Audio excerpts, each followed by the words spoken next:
Hello, everybody. Welcome, welcome, welcome. And we are going to allow more people to enter as we're going along. I'm going to start with a few announcements, and then we'll get the program rolling here. So let's see. I'm going to share this screen.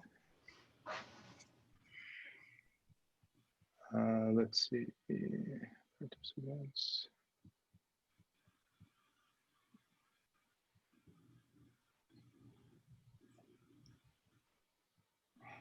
Give me 1 second here. I'm juggling a few different things.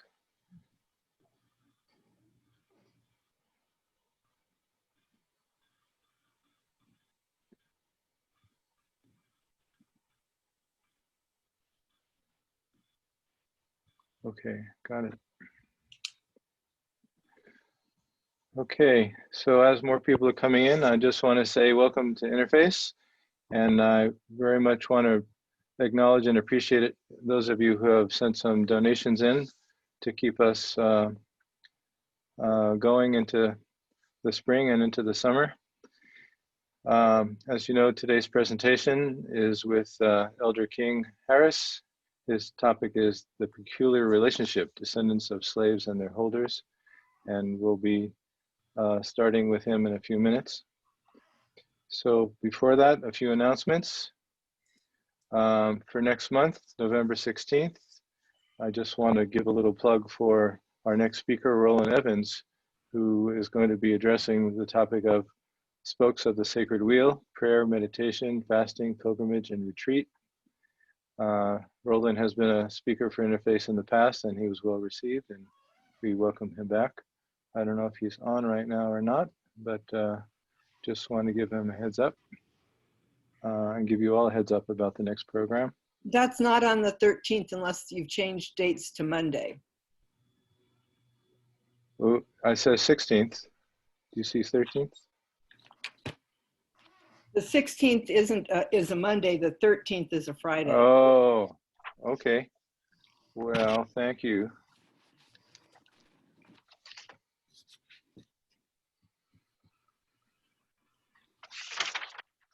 Which is the 3rd? It should be November 20th then. Okay. Which is, all right. Which now it says. Okay, we just fixed it. Thank you. All right, moving right along here. I already thank those who have donated. If you still want to send in a donation during or after this program, it's simple to go to our webpage, interfaceboulder.org/payments, and you'll see a link to make a donation. We have a few openings. There's 4 openings in the springtime for other presenters. So we did do a call for presenters earlier in the fall, and we got a good response. And if you go to the webpage, you'll see all the upcoming presentations. And we still are looking for a few others who might be interested in presenting. And the more information is available at interfaceboulder.org/proposal. So some Zoom reminders about these Zoom meetings. This session is being recorded, so keep that in mind if you come on with questions and answers and have comments. Please remember to mute your microphone if you're not one of the people who are talking, so that we don't hear background noises. You have the option of switching from speaker's view to gallery view, so you can see everyone's Hollywood Squares box, or just see the presenter's video in the main box. And if you have a question or a comment while we're going through the presentation, while King is presenting, feel free to open the chat box below and add your comment or question there. And then when it's appropriate time, we'll bring you on if you're interested to participate, to have a dialogue or discussion. Okay, so on to today's presentation. I want to invite Kay Palmer-Marsh to take over from here and introduce King. And We have 25 participants, and I suspect a few more will be joining. So thank you all for joining us, and let's continue. Take it over, Kay. Thank you. Thank you, Barry. I'm Kay Marsh, and I've spent 20 years of participating in the interfaith community. And today I am introducing you to Elder King Hezekiah Harris, who's a colleague of mine and a friend of mine, and we both have served in the United Methodist Church here in the Denver vicinity for 20 some years, and we are now both of us in some kind of semi-retired status. If you press King, I think you'd find out that he's only semi-retired, or maybe not even retired at all, just changed jobs. As the same, and I think that's the same that is true for me. And by the way, King has an excellent paper that is on the, I believe it's on the website along with the notice of this meeting. So please be sure to take a moment, if you can, to read that. Okay, that's in the chat box right now. There's a PDF of it. Okay, thank you. So people can click on it now and download it to read it later. Okay. Elder Harris is a longtime Denver businessman. He began his career in business and finance as a commercial banker for one of the largest banks in the Denver area. He later established his own company in retail construction and construction management with an emphasis on large public sector projects, including key roles at the Denver International Airport and Coors Field. His companies have employed hundreds of individuals. He has been involved with all kinds of, every phase of construction management and operations, from bidding and contract administration to project supervision, developing industry practices and standards. It goes on, and I hope that you have a chance to read his background. King is a man truly of accomplishment. In 1999, he retired from the active role in this company to work on degrees at Iliff to eventually become ordained in the United Methodist Church. He was the senior pastor of Epworth United Methodist Church and executive director of the Epworth Foundation, a nonprofit organization dedicated to helping strengthen inner city families and youth. He founded the Epworth Foundation in 2005 to serve the church's humanitarian goals. It was in that time period that King and I became acquainted and have exchanged many, I'll bet it goes to hours and hours, probably, anyway, a lot of time talking about many things, including race and race relations and what's going on in the Denver community. And now in this time, as Barry and I talked, we know that everything is in flux right now, all around us. It's an uncomfortable flux.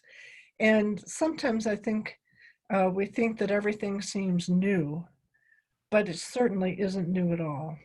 However, I love the way Gianna said that her father, George Floyd, changed the world so that we could focus back on what needs to be changed again. King's presentation today brings to mind, to me, the role of masters and slaves. I remember when I was working as an activist, a community organizer in Chicago. I was the only white lady in an office of Black people and a few white men. And one of the women decided that we needed to go to lunch so she could ask me some very pointed questions. And she was very clear with me. She was Black, and she said to me, "Now, Kay, why do you see me as a slave? I'm not a slave anymore." And I said, "What? I don't see you as a slave. I've never seen you as a slave. I've thought of you as a really good in finance. Yeah, okay, you're Black.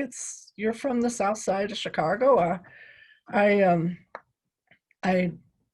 I know you as a competent woman who is good at what she does, who comes from a Black culture, which is different from mine. But I believe that we're working okay together, aren't we?" And she went on, she could never, she really felt that I saw her as a slave. And what I learned from that is that she thought I saw her as a slave, where that had never entered my mind. And it also it began to formulate within me that other Black people may think that as well. And it had, again, nothing like that had ever entered my mind. I'd worked in the African American community in Chicago for a few years by that time, and I thought, boy, I've got to work on this. And so when King came up with what he would like to present, the peculiar relationship between the descendants of slaves and their slaveholders, I think it's really, really an important concept and a very important topic. And so I turn it over to King. Thank you, King, for coming to Interface this morning. Thank you, Kay, for introducing me. And good morning, everyone. I'm going to ask you to do something that most presenters hate, but since I've been preaching for a day or two, I recognize this is what you do anyway. You don't pay a whole lot of attention to what preachers are saying. So I'm going to invite you to open that paper that that is somehow available to you. I'm not sure what Barry said, but he said it was available to you through the chat room, I believe. I just posted the PDF of the paper into the chat so people can click on it and download it. And that's the easiest way to get it right now. So I'm going to invite you to look at that. You won't have time to truly read it, but as I'm talking, I invite you to look at it because I'm not going to be reading what's on that paper. I'll be talking about some of the things in the paper, but you will better understand what I'm talking about if the paper is available to you. The question of the relationship between former slaves and former slave owners, the descendants of those people, is one that I suspect most of you not spend any time thinking about it. Why would you? What's the point?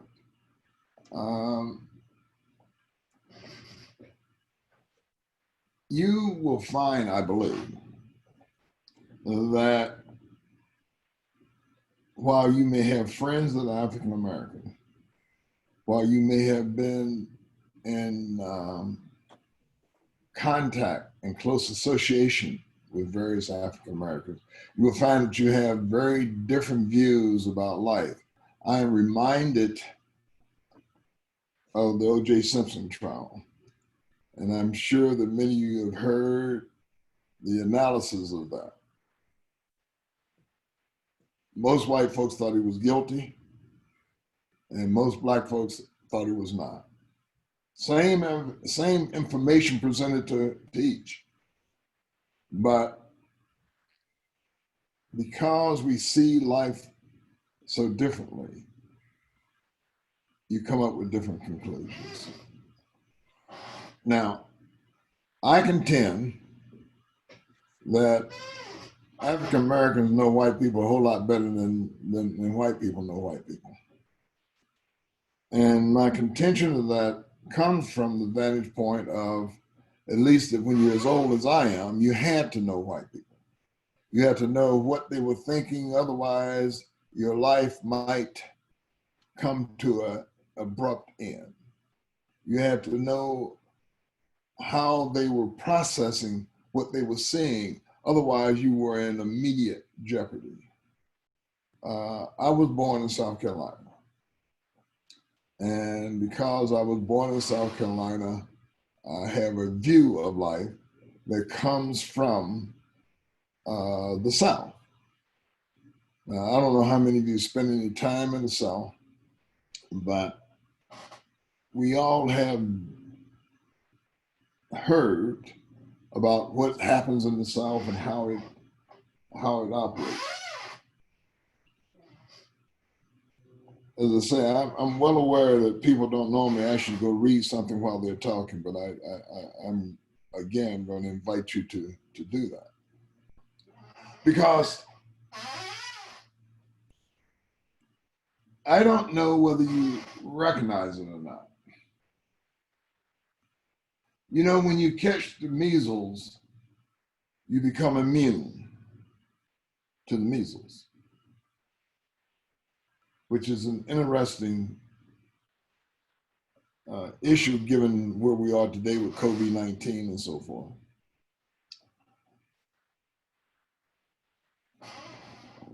White people in this country, and to a large degree all over the world, have caught the measles in something called racism. They've been infected by this disease and now have passed it on for multiple generations since the 1500s. From the time that Europeans went to Africa and began to take people from those shores and take them to other places, and they have created a mystique about who they are and what they do.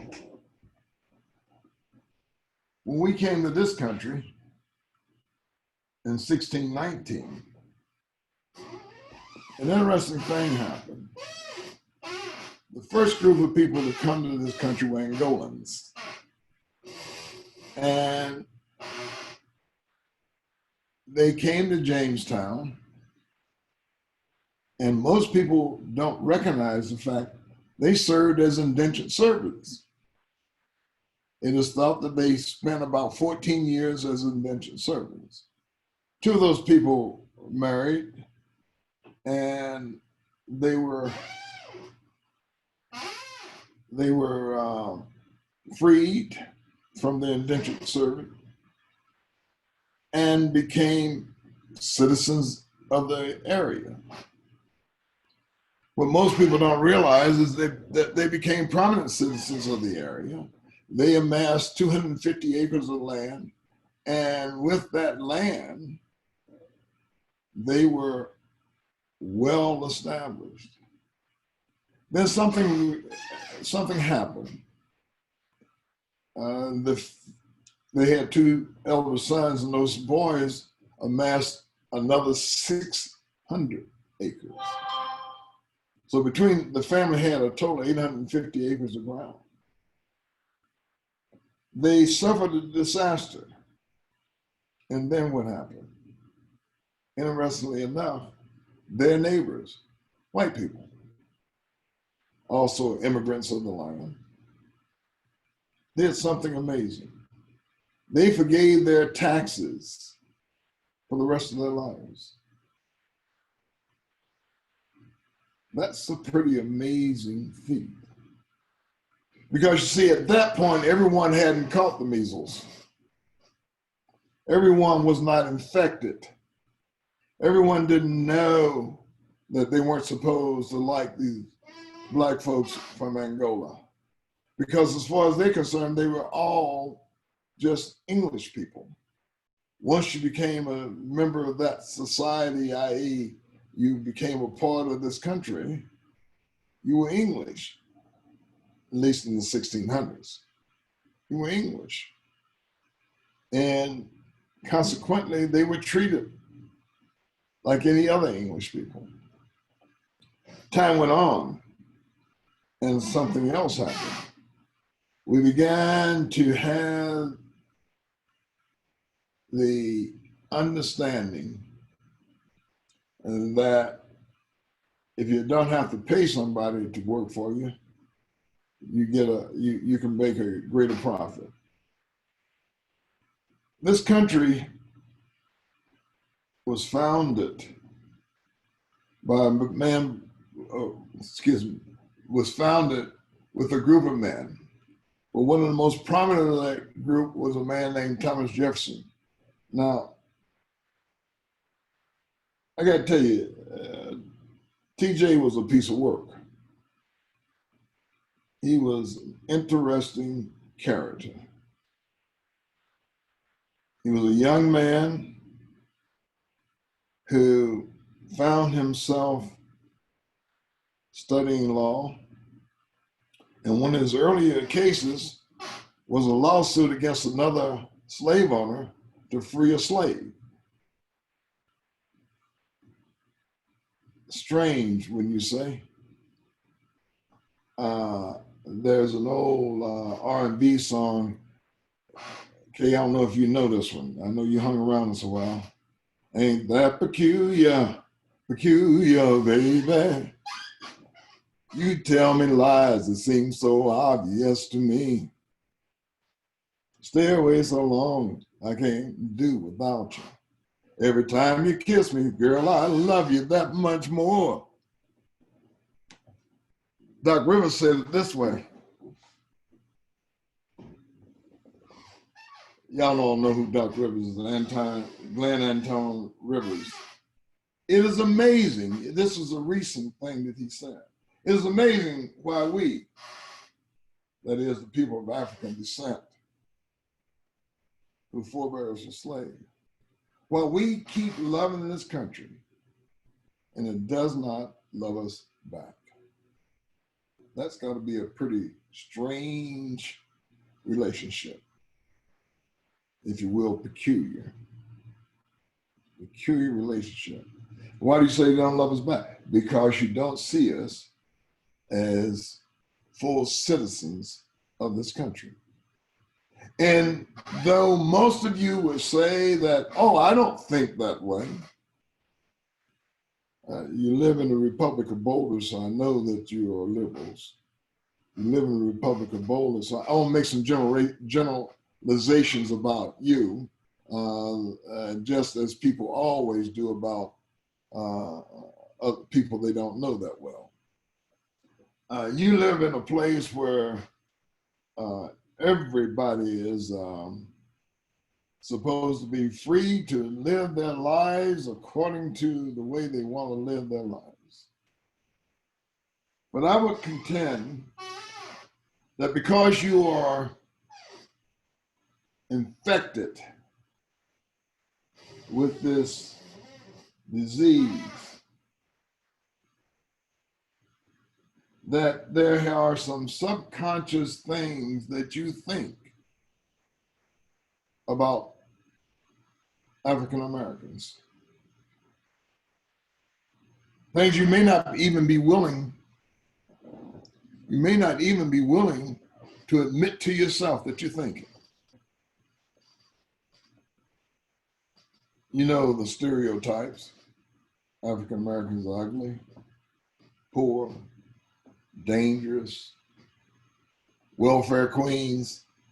I know you heard that terminology, okay? They're robbers. Oh, they're always happy. They're always happy-go-lucky people. They're also drug dealers, super sexual, good athletes. You know, I could go on and on with the stereotypes that people put forth about who African Americans are. And then you run across a person like me or some of the other folks that you get to know, and let me caution you to never say this to one of them. Oh, you're not like. And I cannot tell you how many times I've heard those words. And they generally get my wrath when they say it. Because what that means, they've got a stereotype in their mind about what African Americans are like. They got a stereotype that says they're not successful business people. They're not relatively well educated. They're not as intelligent as you are. They're not. So when you say you're not like, it speaks to what you think you know about other African Americans. Consequently, it is only, consequently, you expose, if you will, your infection. And it's something you didn't even, you did not mean anything negative by it. You simply are exposing what is deep inside of you. And it's no wonder that it's deep inside of you. It's been going on since, as I say, the 1500s. When people like Leo Africanus wrote his travel book about Africa and portrayed them all as having big lips, flat noses, and ugly. It speaks to Vermilia and others who wrote about African Americans in ways that, not African Americans, Africans, in ways that were not at all flattering. Vermilia said that these are people that want to be led because they are so docile. These are people who are not really that intelligent.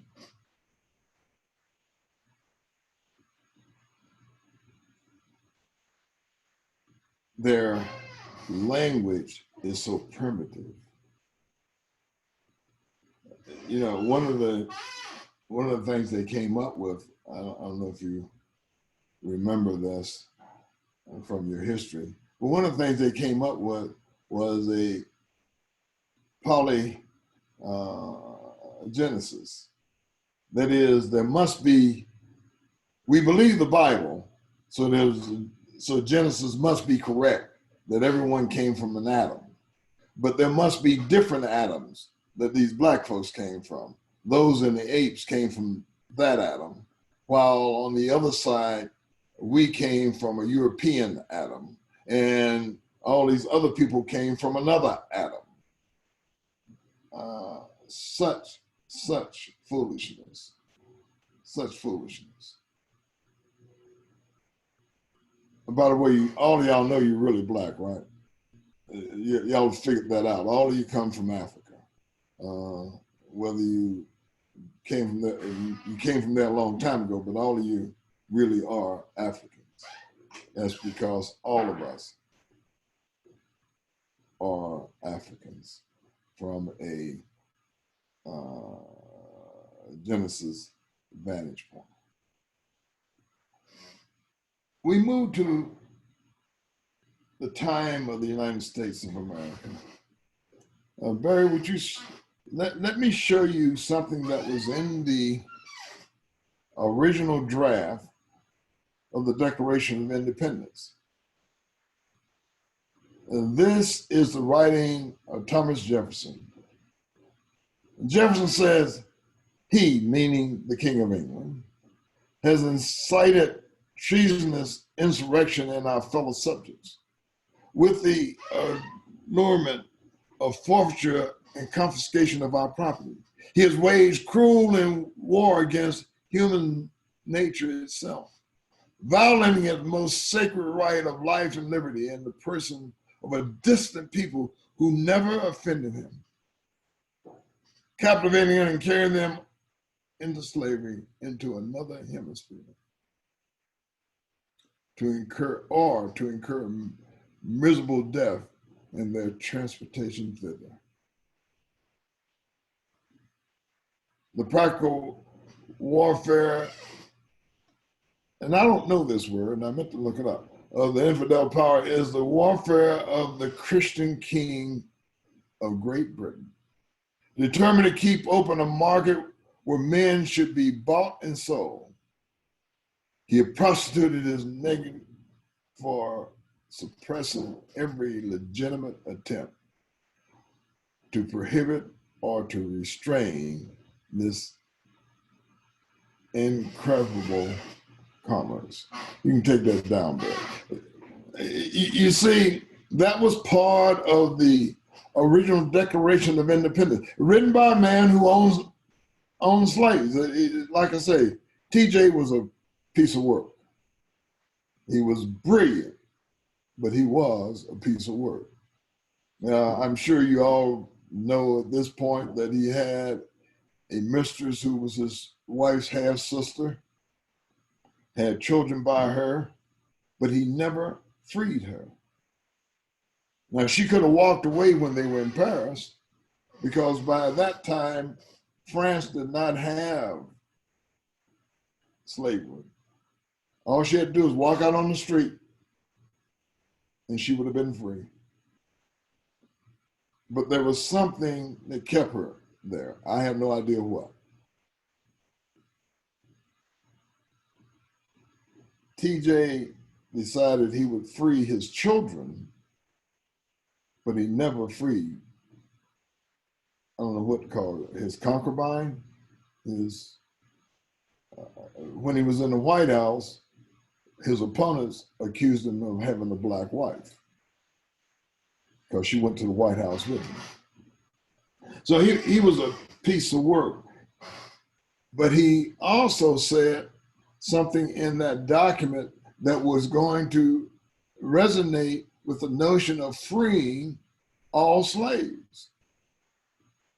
And of course, the time frame of that document did not allow it to pass in its original form because there were too many people who had slaves and wanted to keep them. We move on to a later date, and we find ourselves some 60 years later in a civil war. And many people, if I ask folks what was the Civil War fought about, I would tell you that I think they would say it was fought over slavery. If you read carefully, you will see that it wasn't fought over slavery at all. It was fought over the preservation of the Union. And here is a letter from one Mr. Abraham Lincoln to Horace Greeley, who was a famed newspaperman at the time. He said these words: "As to the policy I seem to be pursuing, as you say, I'm not meant to leave anyone in doubt. I would save the Union. I would save it the shortest way under the Constitution. The sooner the national authorities can be restored, the nearer the Union will be. The Union, as it was, if there be those who would save the Union unless they could at the same time save slavery, I do not agree with them. If there be those who would save the Union unless they could at the same time destroy slavery, I do not agree with them. My paramount objective in this struggle is to save the Union. And it's not either to save or to destroy slavery. If I could save the Union without freeing any slave, I would do it. If I could save it by freeing all the slaves, I would do it. And if I could save it by freeing some and leaving others alone, I would also do that." You see, Mr. Lincoln and his newly drafted Republican Party had been elected during a very contentious time, a time when the country was being torn apart because some had come to the realization that slavery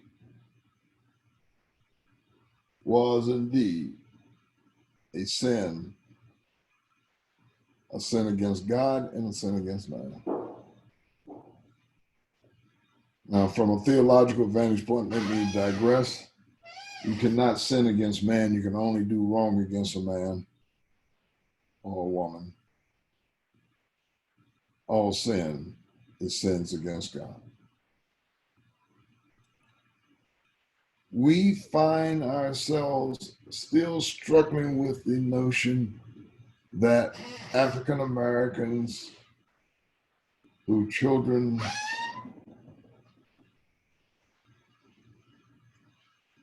are trying to hold out and be a part of this country.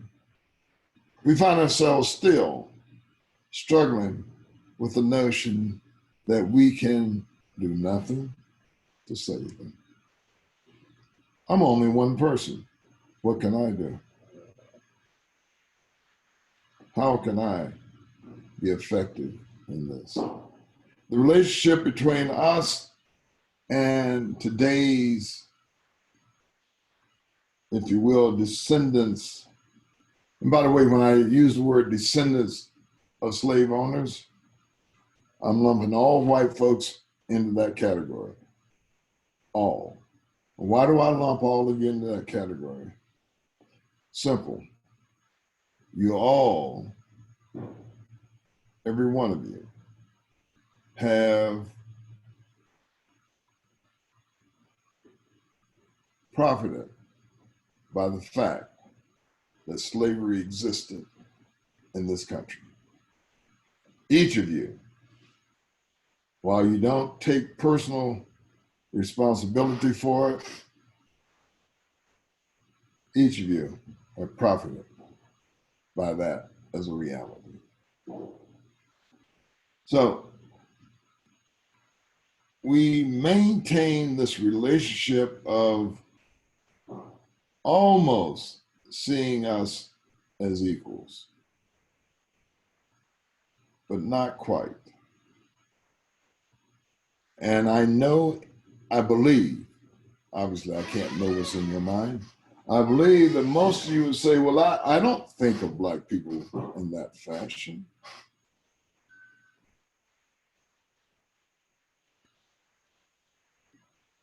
It was a poem written during World War II. I'm having trouble pulling it up, so I'm gonna paraphrase it. They came for the Unionists. I was not a Unionist, so I said nothing. They came for the Jew. I was not a Jew, so I said nothing. They came for me, and there was no one left to speak. Each of you are complicit in this madness of white supremacy when you silent. When you allow people to say things in your presence without challenging it. Because we still know there are a number of people who still have very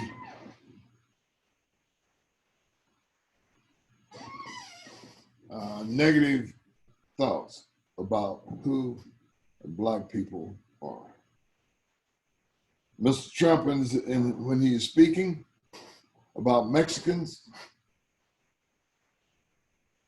and all of the horror that they would bring, make no mistake, we who are African Americans feel as if he is speaking about us as well.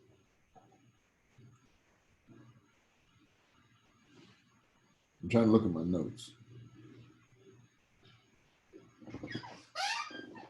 We who are African Americans feel the slight that comes when we walk in the store and the clerk keeps a very close eye on us. You say, well, that doesn't happen today, does it? The answer is yes, it does. And let me tell you a story about something that happened to me. I used to own a car wash, filling station, convenience store up in Longmont, Colorado. And I was up there one day talking to one of my friends who happened to be Caucasian. And Jim and I are standing over in the corner talking. And as we stand there talking, I notice the police car pulls up and the car parks right in front of the door. Thought that's strange. Then he walks in, they walk in rather. They both have their hands on their guns. I thought that strange. They go over and they say something to the cashier. I don't know what they said to the cashier, but I can tell you what the cashier said in there. Oh, he's the owner.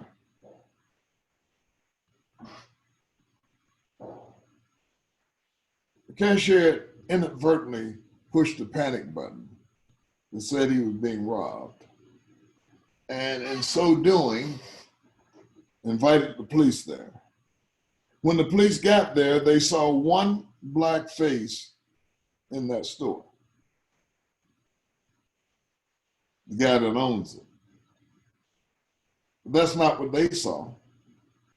They saw a potential robber.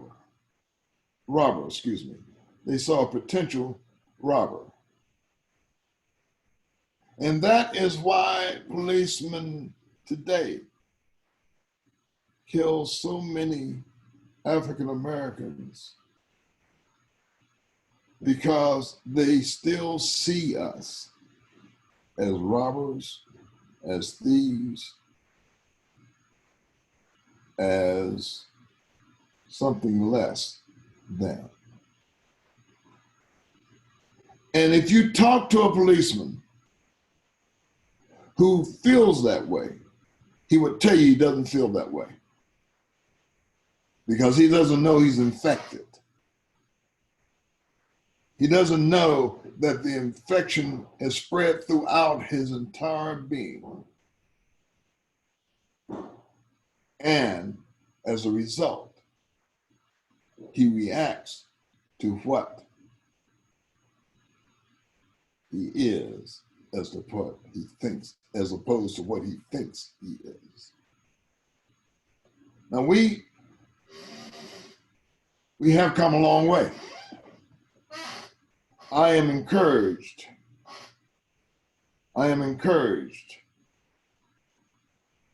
It sounds a little bit strange coming out of my mouth as I'm saying it, but I am encouraged by the death of George Floyd.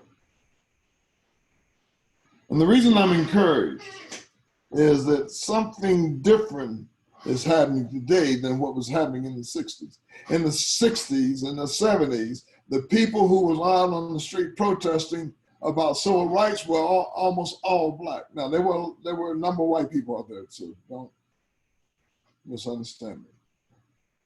But if you notice that these crowds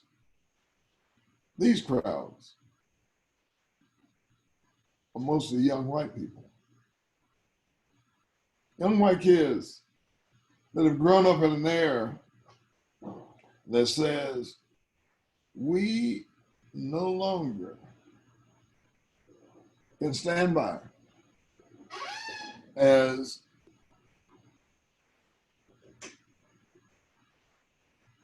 such atrocities that are going on can be disregarded. And to a large degree, to a very large degree, that is to the credit of these little computers that we carry in our hand that have cameras on them. And suddenly you are seeing what you would deny otherwise.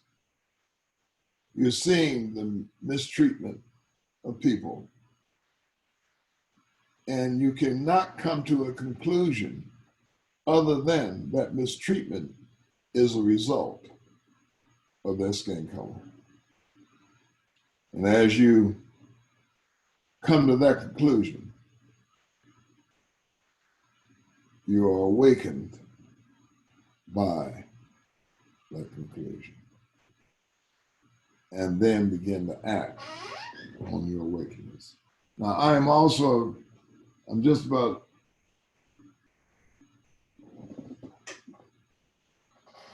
ready to wrap it up. The question is, where do we go from here? What do we do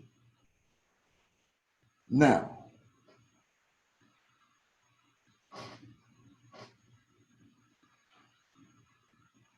The first thing you do is pray. And I recognize some of you said we've been praying a long time, but that's okay.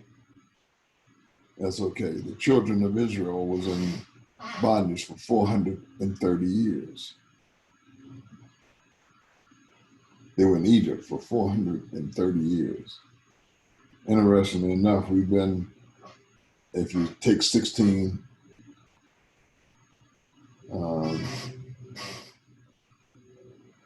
as our beginning day, we have been doing this for 401 years. So you continue to pray and ask God to change hearts and minds. But then I think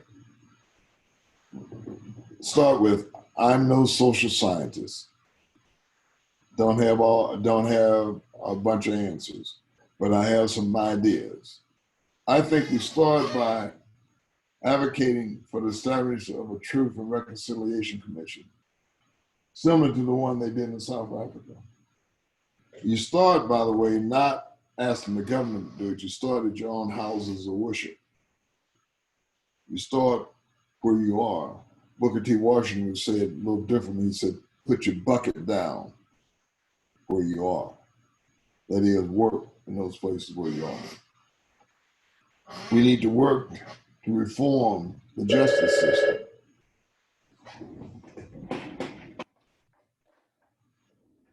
We have to work to reform the justice system. We need to work to reform our whole housing issue. I want to show you a picture. Barry, do you have that picture of that wall?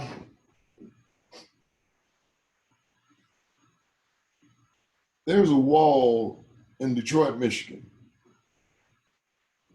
It was put up to keep people apart. Wall isn't very tall. It sounds ridiculous to me. But it was put up because on one side of the wall was these black people. And this man wanted to build a housing project fairly close to where these black people were. And the only way your federal government would allow him to build that is if he put up a separation barrier between them. Having trouble finding the Barry?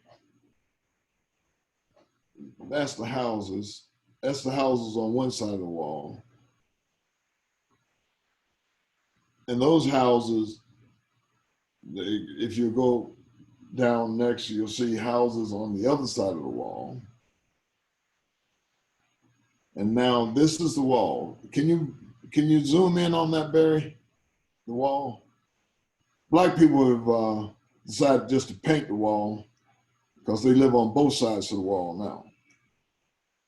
But that wall was put up so that he could get funding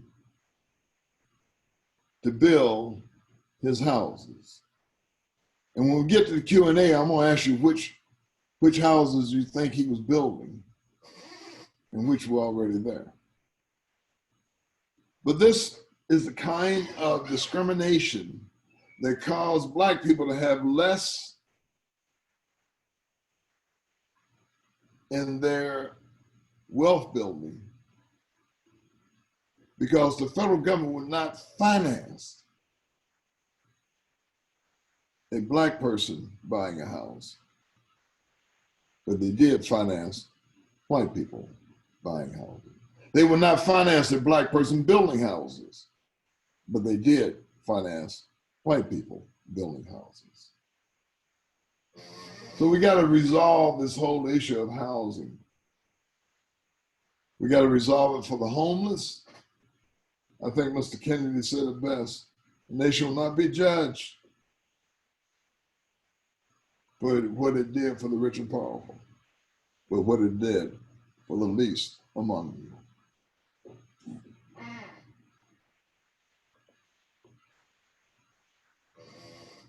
Also have to do something about the incarceration. It is insane that this country incarcerates so many people. We put people in jail for things that does not make sense to have people in jail for. But we do it. We do it better than any place else in the world.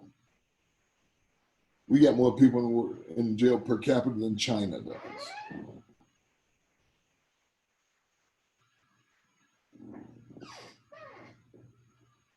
There are a number of insecurities that reign among people of African American descent whose forebears were slaves. Food insecurities, housing insecurities,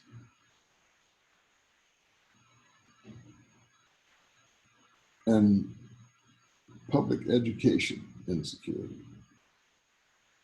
Our children are the ones that are dropping out of school.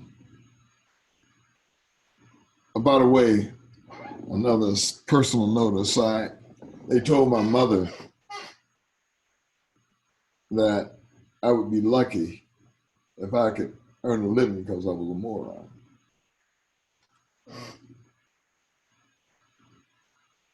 And I heard it.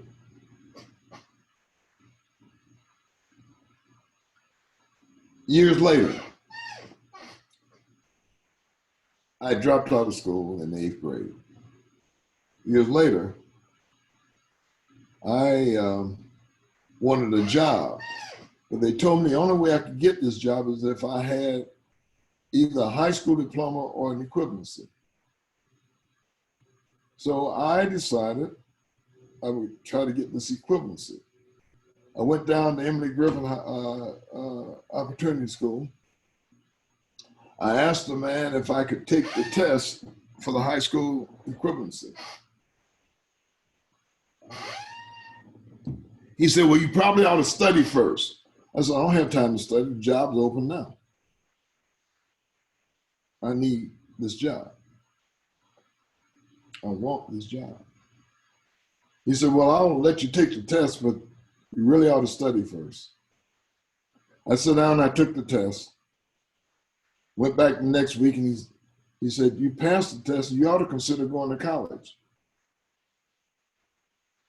My response to him was, only smart people go to college. Right now I'm going to get this job because I now have this high school diploma.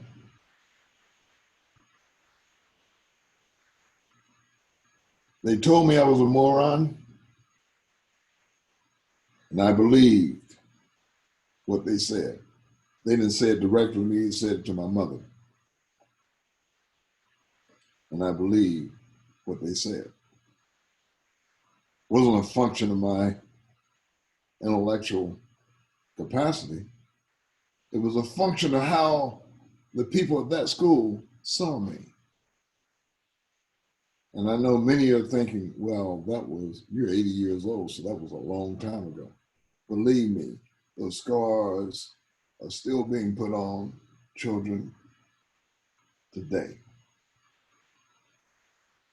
Otherwise, we would not be the children that are always in detention and always being kicked out of school. So you and I must do something to repair the breach of the education system. And here's the big one. I do not believe that forgiveness of sin comes without reparation. And I take this directly from Exodus. I believe that every person of African American descent whose forebears were slaves should receive a cash payment equal to the value of the slave labor in today's dollars, and should be paid by our federal government. You know, 1945,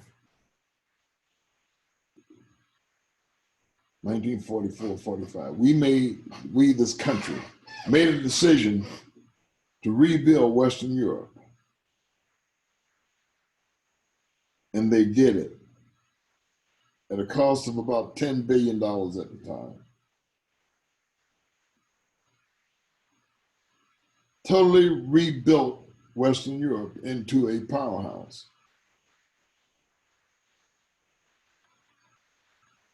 At the same time, they reconstructed the social networks as well as the economy of Japan under the MacArthur occupation. Now, if this country has the ability to send a person to the moon, if this country has the ability to rebuild Western Europe, if this country has the ability to reconstruct a social network and rebuild the economy of Japan, I am hard pressed, no, I refuse to believe that we cannot do the same for African Americans who are descendants of slaves in the United States of America. Thank you for listening to me. I'll be happy to take any questions that you might have.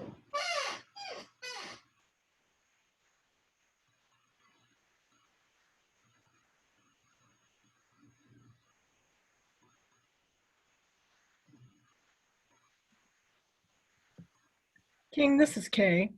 Could you tell us a little bit how you moved from South Carolina to Denver? Yes, ma'am. In 1955, I was not living in South Carolina at the time. I was living in Cincinnati, Ohio. I had began running with a gang called Budsville.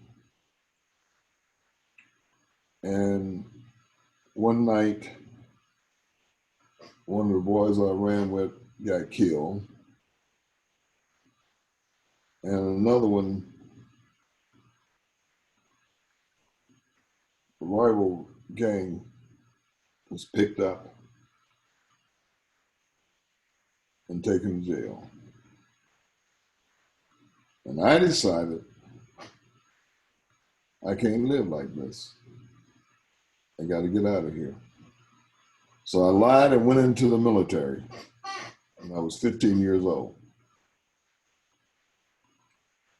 went in the Air Force. I was stationed at Francis E. Warren Air Force Base. And the TI said these words to a bunch of teenage boys. I'm gonna give you, all right, you dog faces, I'm gonna give you a 3-day pass. You can't go to Denver because Denver's 103 miles away and you can't go but 100 miles on a 3-day pass. And if you go to Denver, if I catch you in 5 points, I'm gonna court-martial you. Now, I don't know what that would sound like to your 15-year-old mind, but I think you know what it sounded like to mine. Catch the first thing smoking in Denver, Colorado. And that's what I did. I caught the first thing smoking to Denver, Colorado. This is 1955, so where did I go to stay? I went to the YMCA on 16th and Lincoln, still there. Because I knew it was going to be clean, and I knew that the high probability in the West, I was going to be accepted there. So I went to the Y and I had 2 questions for them. First question, do you have a room available? The answer to that question was yes. The second question, where is 5 points? Now they told me how to get the 5 points in a very strange way. Because I don't know if any of you know this area, but if you go straight down Lincoln to Welton and make a right turn on Welton, you walk right into 5 points. But they told me to go down to 18th, make a left on 18th Avenue, follow it around to 18th Street,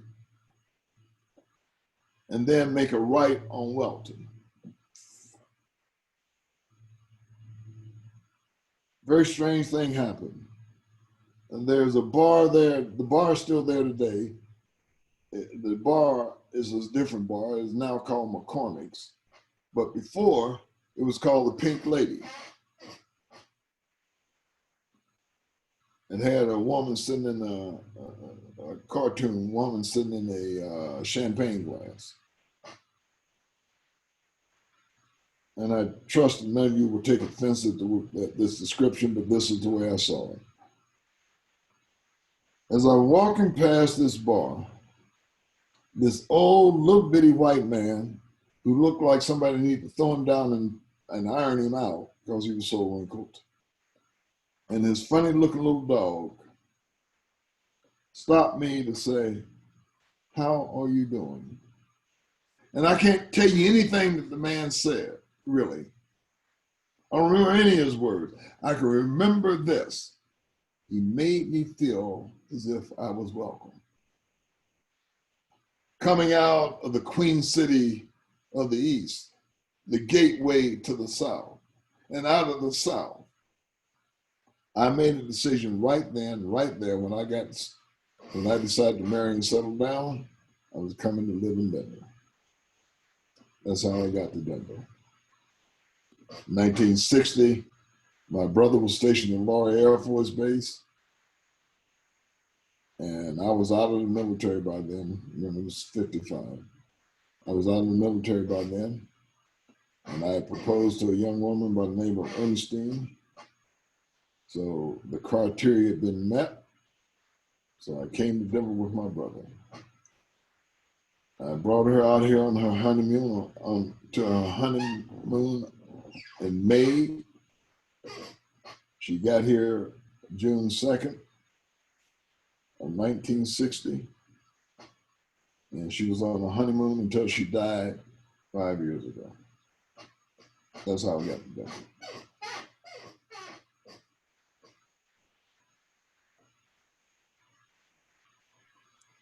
Good afternoon, Pastor King, and all that are participating on this meeting today.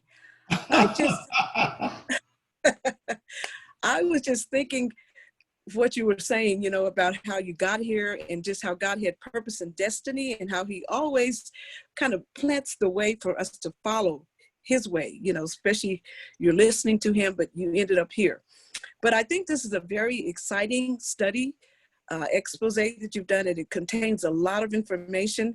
And I was very intrigued by the fact, the relationship between descendants of former slaves and former slave holders, and how you honed in on how people of African descent, and I mean, this is not just for us, but you honed in on this, whose forebearers were slaves, how they keep loving this country and the country does not love them back, but you know, we're just a loving kind of people. And I noticed how when the slaves came from Africa, the path that they took with the ships, how they came along the same route that a lot of our hurricanes travel today. They came around Puerto Rico, you know, all of those lands down in there, how God, you know, he brings turmoil. And I think that's a reminder of, you know, how they treated the slaves, and how even you said it today in your speech, how we still are treated. You can walk in a store and someone else of a different color can walk in after you. You've been standing there all along, and all of a sudden they're waiting on this person and you still are having to wait. So we still have some disparities, as you say. So I'm glad you brought this topic up. And I didn't know if you had any other specific thing that you want us to think about with this study.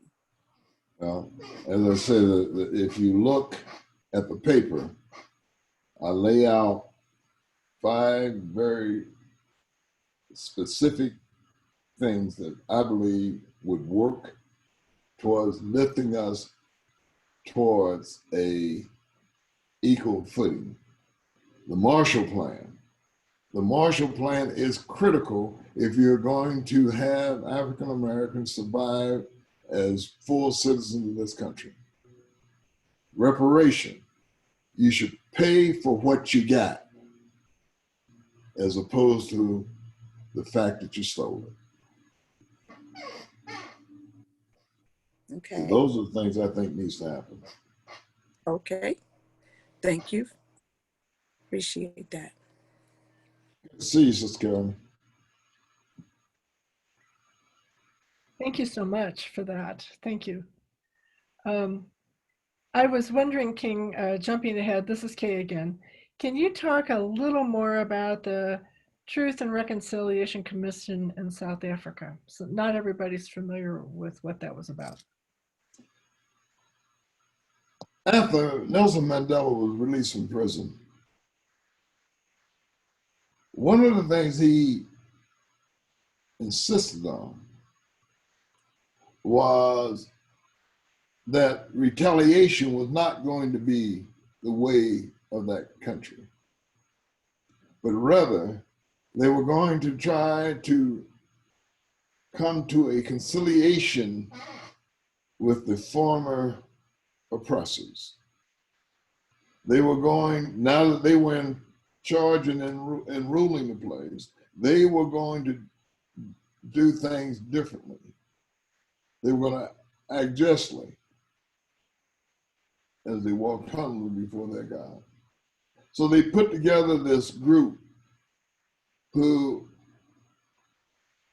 basically tried to root out the evils of the apartheid system and what it had done to people, and bring together those who were the oppressed and the oppressors so that they could move forward together. And I believe that that is a critical part of what we must do in this country.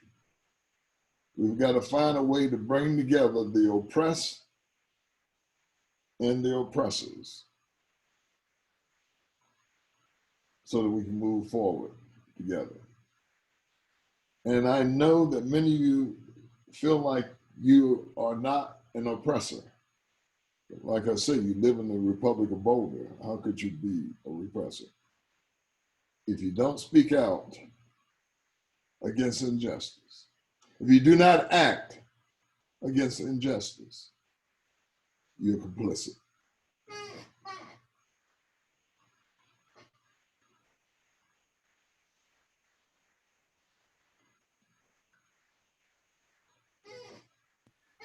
Elder Harris. This is Kenneth Floyd, and really did enjoy the presentation today. My question is, if real property is a measure of wealth, what would you think would be an equitable plan in relationships to retribution? Reparation, I'm sorry, reparation. As I said, I had not made the calculation myself, but we can calculate the amount of money that was amassed as a result of free labor from African Americans. And then you simply take that and update it to today's dollars, and it'll come out to some number. And whatever that number is, you distribute it to African Americans who forebears with slaves. Can you quantify that in 40 acres and how many mules? Well, you know, that too was, I talked about that in the paper a little bit. The issue of 40 acres and a mule is an issue of when the slaves were free, there was a notion that they would redistribute that land and give them the means to work that land. And that started happening under Lincoln. But once Johnson became president, Andrew Johnson, once he became president, he redistributed the redistributed land back to the people who owned it, and took it from the African Americans who they had given it to. So the promise of freedom was not really freedom. It was simply a loss of the chains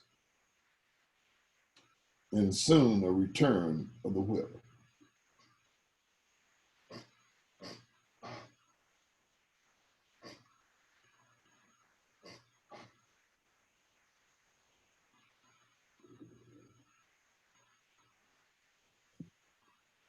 So Mr. Floyd, does, Go ahead, Kay.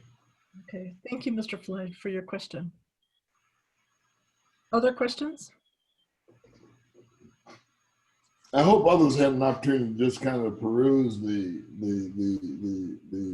writing, because it would give you,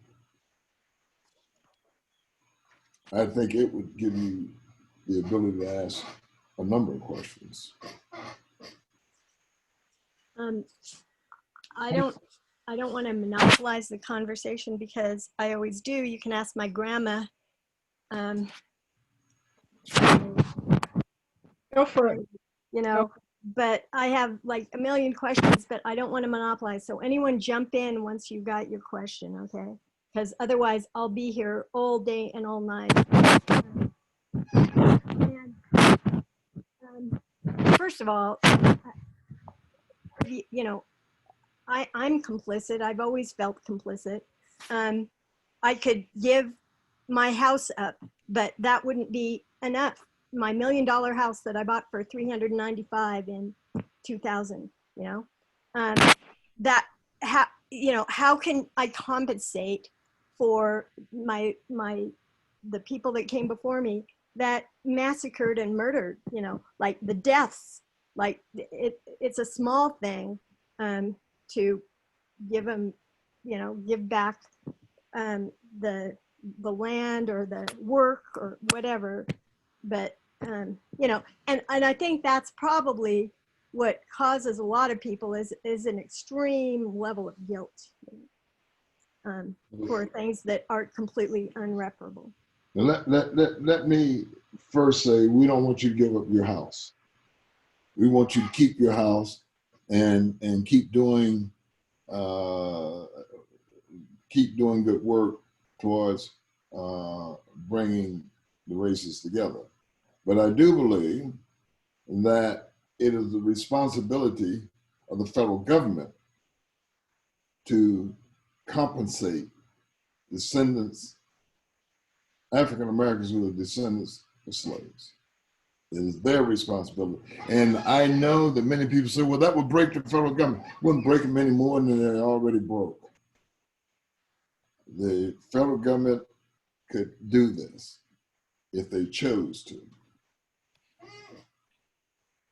And yes, it may increase your taxes. Yes, it may cause some people to become resentful. Yes, it may cause some other hardships. But here's a reality. Here is a reality. You should pay for that which you received. And this government received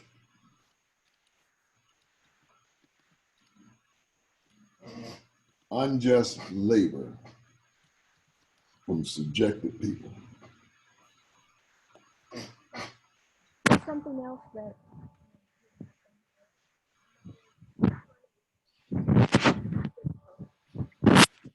and even if we gave back to the Native Americans what we owe them, I think it would be a huge economic boost, personally. I want to jump in and say something about the how on this. It won't break the government. The government clearly has shown that we're a rich country and we have the funds we have the means to fund any program that we value. And it doesn't even require raising taxes. That's a myth. We have a sovereign currency, and you know, we can print it out. We can make it with the stroke of a keyboard. And this has been shown quite clearly during the pandemic, when there was where are you going to get the money to shore up the stock market with $3 trillion. And you know, any program that we value, we can fund.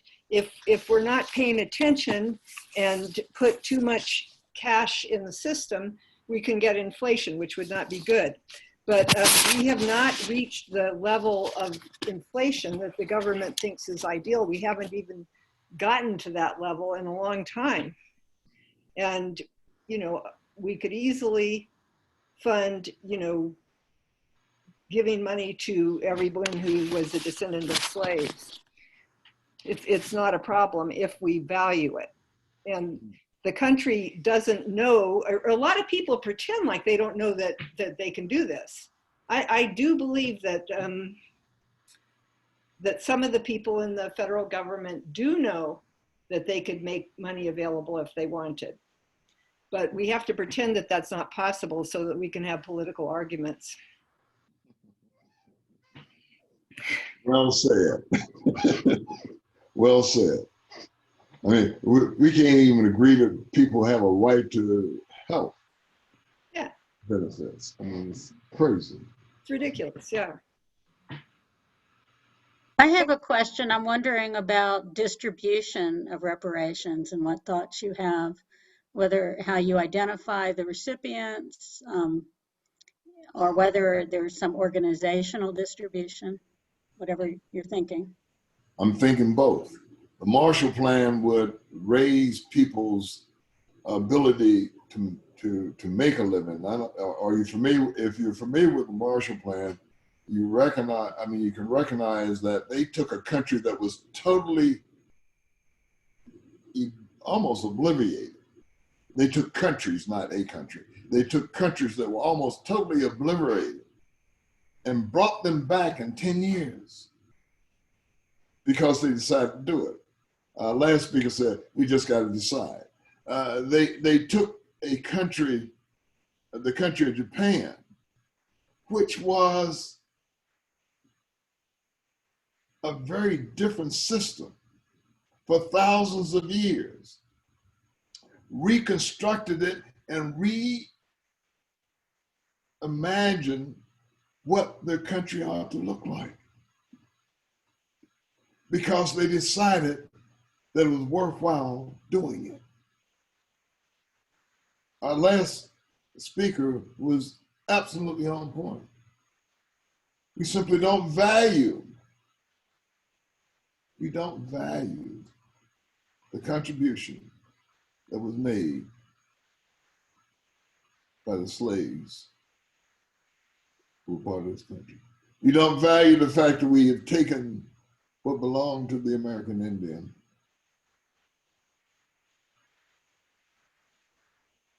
We don't value it. We have to come to a place where we recognize it and value it.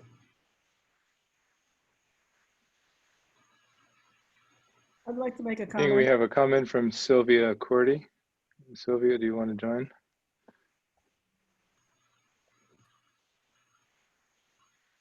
Or Sylvia, I can read it for you if you'd like. Sylvia said, your paper was very thoughtful, and this is to Elder Harris. Your paper was very thoughtful and appropriate. It addressed the issue of how white supremacy is ingrained in the minds of white people today. My question is, how does Black economic development play in overall justice for Black people?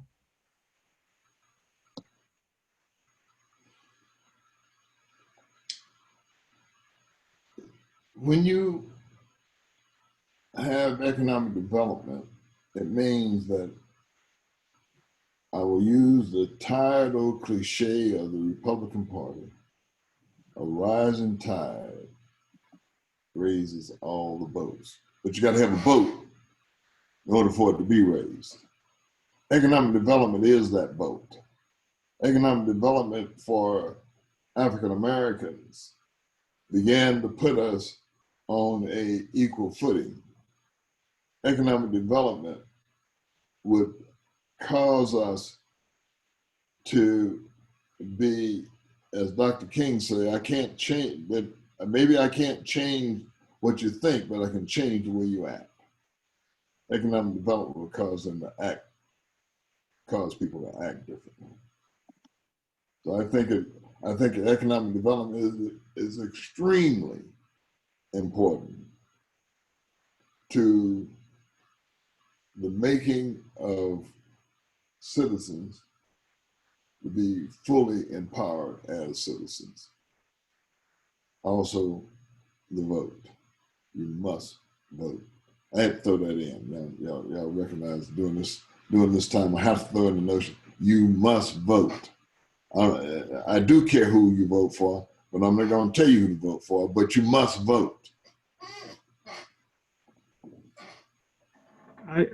I have a question, since you brought up the issue of education, and we all know that separate is, with this society, always unequal. What is your position on historically Black colleges and universities? My position is that I sent my grandchildren to them and my great-grandchildren to them because I believe it helps to improve their self-esteem, especially when they're raised in a world called Denver, Colorado, where you see a Black person now and then.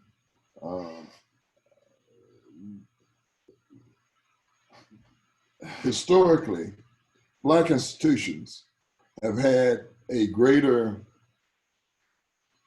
input to the well-being of Black students than non-Black institutions. And what do I mean by that? You didn't show up to class, your mama gets a call. You get a call, but your mama gets a call, or your grandfather gets a call. My granddaughter don't show up to class, well, not this year, because they don't know whether she's in class or not. But I can know about it. And I can have a conversation. I can help them navigate this very different time in their life. If they're going to a standard institution, the probability of me even knowing what they're doing is highly suspect. Matter of fact, I'm almost certain it won't happen. So I'm very much in favor of the historical Black colleges and their role. Now, I didn't go to one. I went to Metropolitan State College, but I was a full-grown person when I went to college. I mean, I was married with children,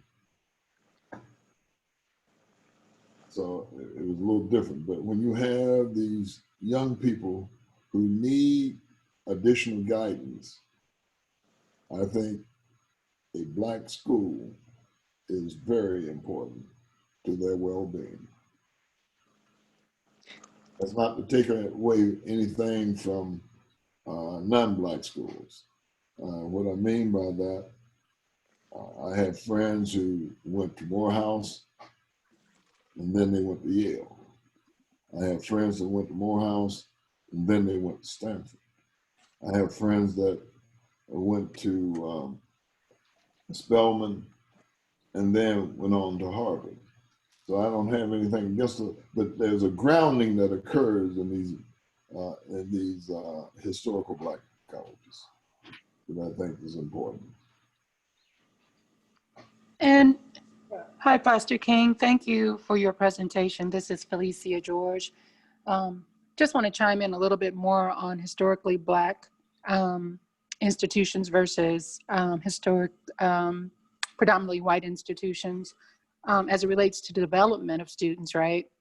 The research is very clear that oftentimes when persons of color attend predominantly white institutions, they are hostile environments where students are invisible, where the curriculum doesn't reflect their culture and in many ways devalue their culture. And so at a time where they're transitioning from adolescence to adulthood, a very crucial time, often we have persons who are being traumatized at a time they're supposed to be educated. So it's not only that the parents aren't going to hear because the students are invisible. So it's very rare unless you find someone who identifies with the student and becomes a mentor. And that's very rare. The scholarship bears that out. So again, the education is very different. In predominantly white institutions, students of colors have to learn how to navigate a white world. And unless there are special classes that deal with their own culture, and we know nationwide that there's been an attack on those kinds of classes, then they basically have to learn the language in order to navigate the world, but they're not being introduced to education that actually helps them to be proud of who they are, that helps them in their development, that helps them actually appreciate other persons. So it's a perpetuation of a very dominant paradigm. And it creates social harm, psychic harm. I know people who have attended those institutions you've named, very well-known scholars, who will tell you that it took them a lot of therapy after they successfully got out of those institutions to recover their well-being, that it's very difficult, and that they survived out of will, but they didn't have the support. So historically Black colleges gives them that kind of support. It upholds and gives value to who they are as people, and that's necessary for all human beings. And so while they divide, and of course they were not created specifically by them, but for them, they also support our students even today, because not a lot has changed. Racism is still alive and well and endemic in the fiber of our culture. And until that shifts, unfortunately, or fortunately for the students, we still need historically Black institutions.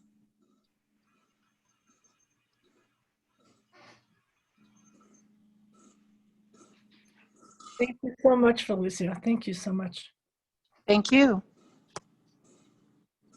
I have a question. Sorry, I called you Harris. I see it's King. I'm a first name person. King. Lynn, could I have a turn, please? Yeah. Okay, thank you. I've had my hand up for a while. Oh, sorry. All right, first of all, I've thoroughly enjoyed your presentation today. And way back when, in the early mid-1960s, I heard Derek Bell from the Office of Equal Education Opportunity speak at a conference, and he said that when we put all of our money, all of our resources into our urban communities, greed will rise up and conquer prejudice. And I really liked that idea that if we put everything in, instead of putting all the goodies out in the suburbs, if we put everything into our urban core and into our schools and into our communities and made them what would be attractive, that we could have made a difference. But this was back in the mid-1960s. I'm wondering how you would translate that to today in terms of reparations and what kind of reparations need to go specifically into those communities? Well, what kinds of reparation? We need reparation first around education. We have to get,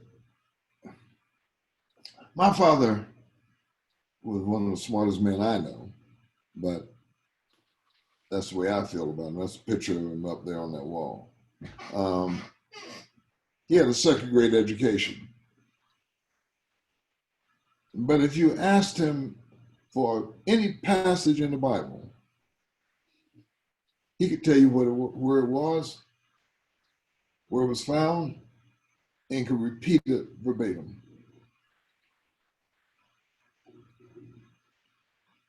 So it wasn't his intellect that held him back. It was the lack of education. My father's first generation out of slavery.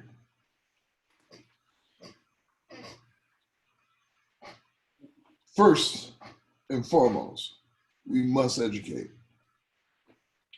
Then we must create an economic base on parity with other entities. And again, don't tell me we can't do it, because we've done it. We've done it. We did it in foreign lands. We can do it here. After you create that economic engine, after you begin to create that economic engine, simultaneously, you must work on the issue of housing. Housing is still the place that most people have the bulk of their wealth. Most people, the bulk of their wealth is in their house. So we got to do something about that. By the way, Barry, could you flash those pictures of those houses up again? I want to ask the group a question. These are the houses on one side of the wall. Go up. And these are the houses on the other side of the wall. And this, now go down again to the wall. And this is the wall. What houses do you think the white folks were building that they wanted protected from the blacks? It was the brick houses. Wrong. The black people lived in the brick houses is those stick builds that the white developer was building. I would have thought it was the other way around, recognizing. So did I. When I got there, I began to ask the question, and I thought, well, yeah, they did need the wall. They needed the wall to protect their brick houses from those stick builds. That's how insane prejudice is. You want brick houses, you want stick-built houses protected from brick houses. No, they wanted white people protected from black. And that's our federal government, by the way, that approved that wall and told them they could build those houses. Couldn't build them until they built the wall. I have an anecdote to piggyback onto that. Back in the mid-60s, my husband and I decided that during the fair housing movement that we would move into the black neighborhood. And we bought a house in a black neighborhood. And when we tried to get a mortgage, we were told, oh, we don't finance mortgages in the Fifth Ward, which was obviously a black neighborhood. And we went from bank to bank to bank to bank. And finally, Pittsburgh Home Savings and Loan gave us a mortgage when none of the banks would. Then once we moved in, we wanted to have our utilities turned on. And when we called town to get our utilities turned on, we were told, you have to come down and make a deposit. And we said, why? Well, we know you people don't pay your bills. And unfortunately, that attitude still exists. Mhm. I'm sure. We want to raise non-racist kids in a racist world. We did such a good job that our son lives in Japan as a minority today and is very comfortable in his skin because he grew up being a minority. When she's done, you just have to say, I want to ask a question, whatever you want to do. I heard something, but I couldn't hear what the person was saying. Excuse me, that might have been me. I don't know. I have a question, but I didn't want to interrupt. Diane Urban? Okay, there's been a question on chat for a little bit, and I'd like to give it voice now. It's from David Alley. He says, thank you, Elder Harris. Given it may be a while for the U.S. government to undertake reparations that are due, white people on the call might be interested in supporting the new Denver Black Reparations Council, and it's https dbrc.llc/. Funds can be contributed at Reparations Affinity Group page with buttons to donate, and it has Denver Foundation. And if you look at the chat, you can see that because it's to everybody. Great. And I apologize. I'm not sure what's wrong with the link. I'll try to get it corrected and post it back in the chat again. Technology. Yeah. There's David. Hi, David. Thank you very much. Okay. All right. Are there other questions or comments? This is Diane Urban. Can you hear me? Yes, now we can. Yes. Thank you. So I was raised in the South, and since I've been in Denver, I've connected with the Georgetown University Descendants Association in Louisiana, and went down, and my partner and I toured about half a dozen plantations. Now, I was raised down there, but I am telling you what I learned when I went back as a fully grown adult was amazing to me. So we're talking about the importance of education. I think we need to be concerned about educating white people as to the real history of this country. We have just been kept totally ignorant. And so I think so much of the racism is because we don't have information. The Color of Law is a book by, I think it's Richard Rothstein, and he says we can solve all of these problems if we just integrate the schools, really integrate the schools. And because people will get to know people, not only will the education be equal, but over time we will grow up together and get to know people. I don't think that's the only answer. I do think we need to look at what kids are being taught about our history.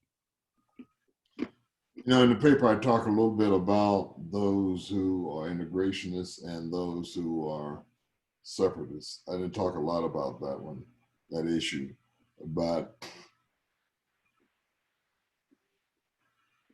whether they were abolitionists or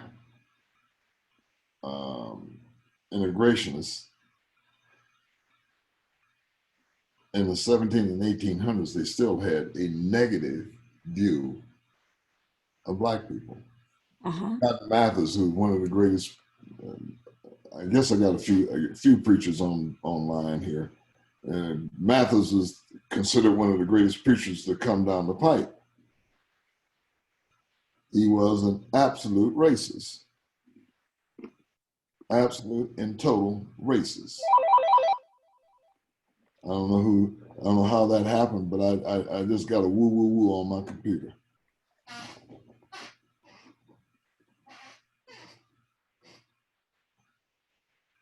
Any one thing is the total answer. I just think that educating white people would be, and integrating would be helpful, very helpful. The reality is that, like it or not, we will be integrated. Yeah, but when? Well, let's see, by 42, whites will no longer be the dominant culture. Right. There will be no dominant culture. And I don't think I'm going to see it in my lifetime when when it's total integration, but I don't disagree with you. That is the answer, because then you don't see people as the other. Right, that's right. Yeah. Yeah, and in fact, the cell phone, his Educate is a good example of how we have learned so much that we did not know until we saw it. By the way, I'm not sure that any of you are aware of this. One of the major developers of the cell phone is a Black man, still alive today, who couldn't have the patents because he worked for Bell. So Bell ended up with the patents.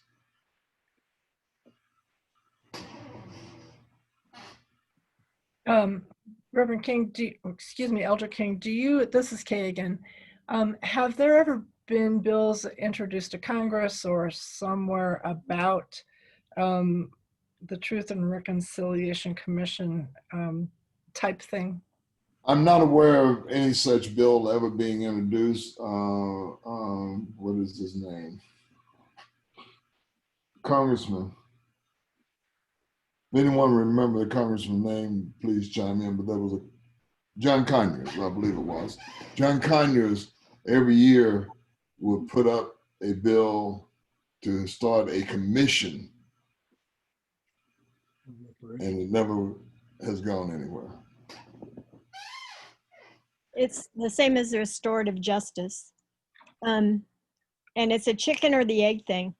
If we don't have reparations, the education's not going to happen. But you could say that education could happen and then people would realize to do the reparations. But I think it's a really simple case. You know, earlier when you were speaking, it reminded me of the Supreme Court Justice Amy being grilled by everybody. And taking a textual version of something, you know, taking something literally, and how kind of unfair that is. And what I wanted to ask you about, King, is your discussion of Thomas Jefferson and how he viewed the Civil War as not, that it wasn't really like it was a civil war between whether the slaves were freed or whether the slaves weren't freed. That discussion of yours, I was reading it and I was trying to understand that.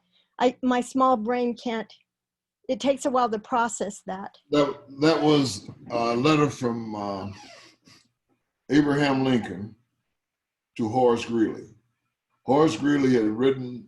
He's my relative. Horace Greeley is? Yeah. Well, you're relative. I didn't put it all in there.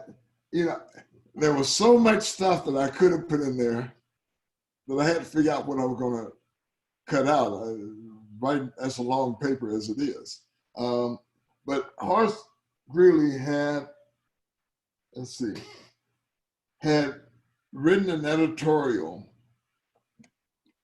trying to get Lincoln to answer the question as to whether or not he was going to free the slaves. And Lincoln wrote back the words that Barry just flashed up on the screen. That's not to say that he didn't have a propensity towards freedom of slaves, because earlier when he lost the Senate race to Douglas, one of his greatest debate was the issue of whether or not slavery should be continued into the territories. Douglas said yes, Lincoln said no. 2 years later, he ran for president and won. And that was what caused caused the South to say, if this Northerner wins, then we're out of here. So that letter is a letter to Horace Greeley from Abraham Lincoln, who Lincoln, by the way, considered a friend. This reminds me too of the controversy of the virus now with the folks that all over the world. In Israel, this is happening a lot actually with the Orthodox folks there that are saying that it's unfair to have the shutdowns and stuff. It's like another civil war, as we'll see in the vote on November 3rd. Well, I guess all I can say is, well. We shall see. I have no idea how it's going to come out. Because one of the things that I am convinced of, if you pay attention to the polls, the last time around, Donald Trump is not president.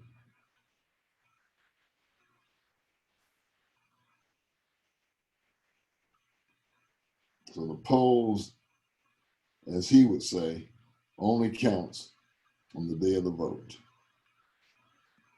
If you go back, if anyone can help me with this, I'm struggling to remember the name of the first Black governor of Virginia. When he ran, the exit polls said he had won by a landslide. People walking out of the poll said they voted for him. He did win, but it was not by a landslide. He just barely got by. Was that Douglas Wilder? Lawrence Douglas That's Wilder. exactly who it was. Thank you. Yes. Mm-hmm. He just barely got by. But the exit polls said he won by a landslide. I don't believe in polls. Well, this is asking the question after they've already done it. Right.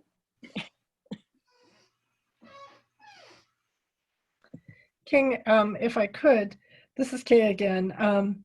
You back in when you were talking fairly earlier, you made the statement, as I believe it was in response to the question about Black colleges. And you said that you sent your grandchildren and your great-grandchildren to Black colleges. And you said, especially when you are raised in Denver, Colorado. What did you mean by that? My children and my grandchildren, for the most part, were raised here in a white environment where the Black culture is weak in Denver. It's just not a lot of Black people here. Yeah. And so when they went off to Atlanta and to Washington, D.C. to go to school, my grandson in particular had never seen so many beautiful Black women in his entire life. I didn't know we were going to ever get him back to Denver. That's what I mean. It's just a very different environment for those kids than the one I was raised in. Another question that I have is, many of the participants in today's webinar are therapists and counselors and chaplains and people who are in some kind of helping profession. We are not necessarily legislators and what I'm going to call people of power. How would you suggest that we might be of help, or how could we move forward? People are people of power when they determine they are people of power. Yes, you cannot put a bill on the floor, but yes, you can cause your congressman, your councilman, your alderman to put a bill on the floor. There was a story in the Bible where Jesus said that the woman did not get justice simply because she deserved justice. She just wore the judge out. She just wore him out. You got to wear some folks out to get them to do what you want them to do. I just posted a book, Real American by Julie Lithgow Haynes, which would be a very helpful book for anybody who wants to really understand a view of what it means to be raised in this country as a biracial child, first in a white neighborhood and then in a black neighborhood. Oh, he was raised in both? Her father was Assistant Surgeon General under Obama, and during that time they moved to Washington, D.C., but before that, her father had been a professor in white communities, and so she had been raised in white communities and then came to D.C. as a teenager and talked about what it was like for her. She went to, I think, both Harvard and Stanford, and she was Dean of Students at Stanford, and has written an interesting book to help those of us who don't really understand the Black experience understand it better through her eyes.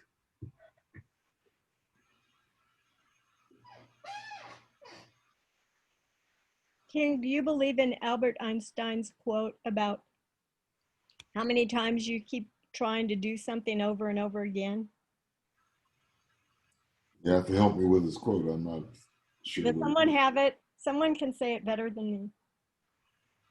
Albert Einstein's quote. I can pull it up. Someone else can go. It's something like the definition of insanity is doing the same thing over and over again and expecting. Yeah. Oh, that one? I didn't know that was Einstein. I've heard the quote many times. Yeah, I don't believe him. Ah, that is an interesting thing to ponder. That is, are you Don Quixote? That's an interesting thing to ponder. I mean, I've used that quote, but I never pondered it in the way that I think you are suggesting at the moment. That is, you keep at it until something changes. In the Black church, we say, pray. Well, I don't believe in God, so that's what I use. Well, but we say pray until something happens. Push is the synonym. Pray until something happens. You got to make something happen. The only way you're going to make something happen is keep working at it. And that maybe not doing the same thing over and over, but trying different avenues, doing something different. If you keep doing the same thing over and over, that's probably why it's a little insane. But if you get really creative about going about doing what it is that you're trying to get a result in, maybe you will actually see the results happening. Interesting, Mina. Thank you. It's Mina, by the way. Hi, Elder King. It's so good to be here. I got this last minute, and I'm really glad that I'm here. Elder King was my supervisor. So this is wonderful. Okay. What job was that? He's had, I swear, I thought I've seen multidisciplinary people, but King goes far beyond my yeah, I'm a pastor in the United Methodist Church. So he was my supervising pastor. Where are you located? And mentor, I should say. Where are you located now? I'm currently in Colorado Springs right now. Well, thank you for joining us. Thank you very much. Thank you for having this. Well, King, we're getting toward the end of the time together, and I was wondering if you had some thoughts that you want to share in closing. Oh boy, I guess one should always be prepared to have a closing argument. But here's basically what I would say to you. I've enjoyed the time we spent together here. I do hope that it is more than just words. I hope that I've pricked someone's mind and heart to the place that they feel that now is the time for action. Now is the time to get something done. Now is the time. If not you, it's a saying that we used to have in the 60s and 70s. If not you, then who? If not now. Oh, well. Did you people at the barbecue place? So he's out until Monday. Okay. And so I'll go back. I'll make sure that we'll get Lisa.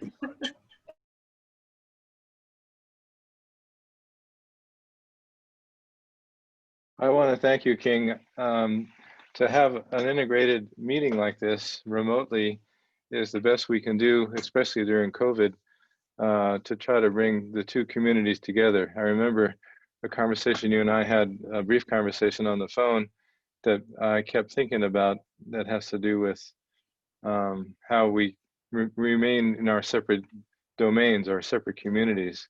And I'm grateful that through this vehicle of interface that we're able to have you. And I want to thank Kay for bringing you on board and making the connections.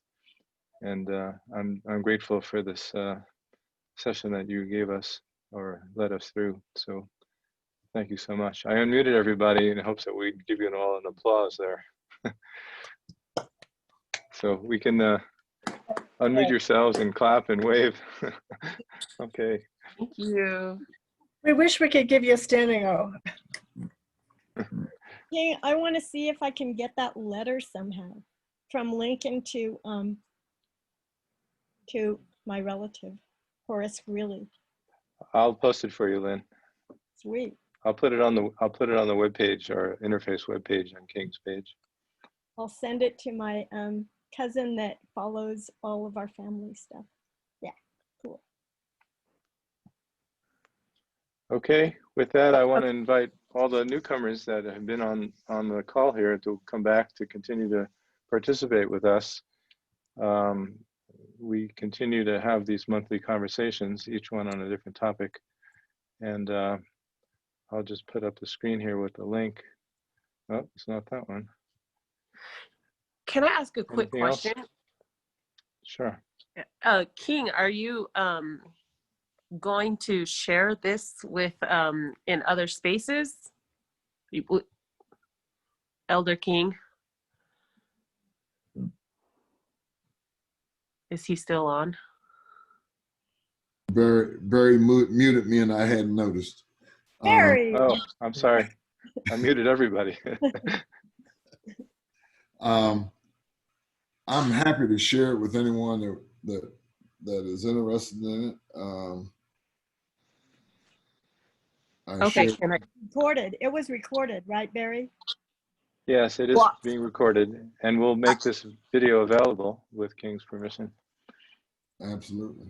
King, it would be so cool if you came to one of these coming up sometime. I really like your insights. Well, we will see what Sister Kay has for me. So Elder King, I meant, would you be taking this, because this is really powerful, would you be taking this and going into other groups? Or like maybe I should send this out to some people who might be interested in inviting you is probably what I should do. Oh, yeah. Well, you know, this would be really great for other groups that need to hear this or are talking about this specific issue. Because there's a lot of information here. I mean, I agree. Understand that what Kay does understand this because she read the document. What I wrote is not what I said. I know, but this gives the space allows you to have more conversation. Yeah. With people, and people can ask those questions. I'm happy to meet with anyone at any time about these issues. Well, with that, maybe we can close the session for today. Thanks again so much. And look forward to seeing you all on the call again next month. Thank you. Stay blessed and stay safe. Blessings. Thank you so much. Thank you. Thank you, King. Thank you. Thank you, Barry. Very. Thank you. Thank you as well. This was great.